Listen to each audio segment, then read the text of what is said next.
আজ তৈরি করছি ট্যাংরা মাছের চচ্চড়ি। ট্যাংরা মাছগুলিকে ভালো করে ধুয়ে নিয়ে নুন হলুদ দিয়ে ভালো করে মেখে নিলাম। ভালো করে মেখে তৈরি করে নিয়েছি। এখন আমি বসিয়ে দেবো ফ্রাইং প্যান গরম হতে তার মধ্যে দিয়ে দিলাম সর্ষের তেল, দিয়ে দিলাম কালো জিরে ফোড়ন আর গোটা 3 কাঁচা লঙ্কা আমি কেটে তার মধ্যে দিয়ে দিচ্ছি এখানে একটি পেস্টটা আমি তৈরি করেছি পেঁয়াজ আর আদার। তার মধ্যে হলুদ দিলাম পরিমাণ মতো লঙ্কা গুঁড়ো, ভালো করে এটাকে একটু সাঁতলে নিলাম।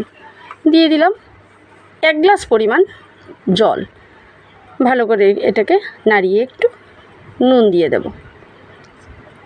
ভালো করে এখানে একটু জাল উঠতে থাকবে। তার মধ্যে দিয়ে দেব আমি এই ট্যাংরা মাছগুলি, যেগুলিকে আমি নুন হলুদ দিয়ে ভালো করে মেখে রেখেছিলাম।